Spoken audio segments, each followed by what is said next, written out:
স্বাস্থ্য ও পরিবার কল্যাণ মন্ত্রী সরদার মোহাম্মদ সাখাওয়াত হোসেন জাতীয় সংসদকে জানিয়েছেন, দেশে অ্যান্টিবায়োটিকের যথেচ্ছ ব্যবহার রোধে জনসচেতনতা তৈরির কার্যক্রম চলমান রয়েছে।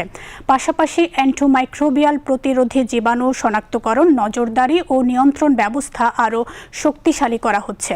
আজ জাতীয় সংসদে টেবিল উত্থাপিত এক প্রশ্নের জবাবে তিনি এ তথ্য জানান। সকালে স্পিকার হাফিজউদ্দিন আহমদ বীর বিক্রম এর সভাপতিত্বে সংসদে বৈঠক শুরু হয়।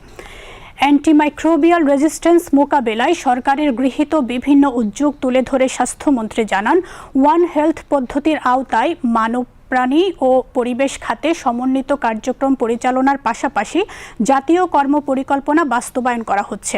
অপর এক প্রশ্নের জবাবে সংস্কৃতি মন্ত্রী নিতাই রায় চৌধুরী সংসদকে জানান, দেশের প্রান্তিক জনগোষ্ঠীর কাছে বই পড়ার সুযোগ পৌঁছে দিতে বর্তমানে ৭৬টি ভ্রাম্যমাণ লাইব্রেরি গাড়ির মাধ্যমে ৬৪ জেলার ৩৬৮টি উপজেলা ও থানার ৩,২০০টি স্পটে কার্যক্রম পরিচালিত হচ্ছে।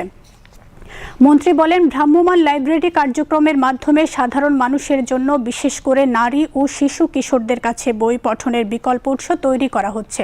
আরেক প্রশ্নের জবাবে সংস্কৃতি বিষয়ক মন্ত্রী বলেন, ক্ষুদ্র নৃগোষ্ঠীর ভাষা, সংস্কৃতি, ঐতিহ্য ও জীবনধারা সংরক্ষণ ও বিকাশে সরকার বিভিন্ন কর্মসূচি বাস্তবায়ন করছে।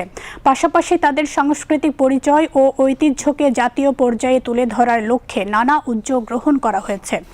পরে জাতীয় সংসদে ২০২৬-২৭ অর্থবছরের প্রস্তাবিত বাজেটের ওপর সাধারণ আলোচনা অনুষ্ঠিত হয়। আলোচনায় সরকার ও বিরোধী দলীয় সংসদগণ অংশ নেন। সংসদের বৈঠক আজ বিকেল ৩:৩০টায় আবার বসবে।